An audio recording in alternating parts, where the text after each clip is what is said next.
To start with, I think I just tried to survive because it was so overwhelming. And I was widowed at 32 with 5 children under the age of 10.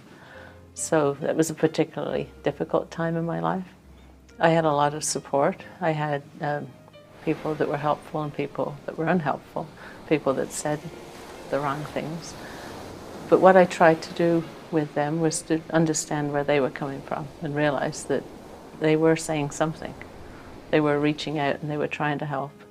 And there would be some value in the things they said, even if they came across as being very judgmental.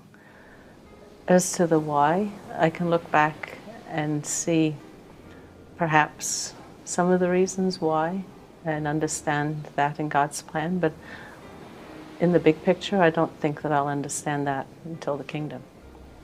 And then I'll be able to look back and see, that's why that happened, and see the whole picture. I know one thing it's done for me, it's made me more compassionate with other people, and I can appreciate that in myself.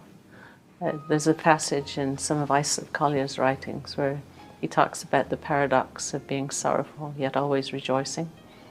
And he said some of the most glowing ascriptions of praise to God come from a grief-stricken heart. And I can understand that more.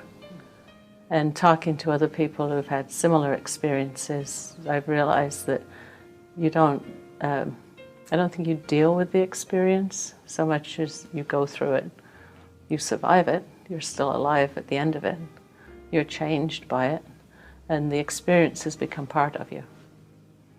So it's finding a way of dealing with that experience, being compassionate with yourself, and kind of almost like growing around a wound. And that wound now becomes a part of you, and you're able to move on. You'll never be the same because you're changed by it. But there's part of that is part of growing and part of realizing that God's working with you.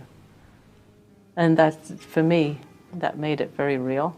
I felt very close to God, that He was working with me.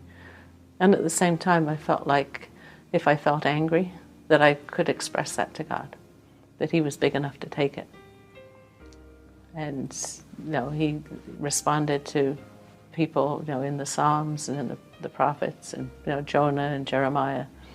And God understood them because He made them and was able to work through that.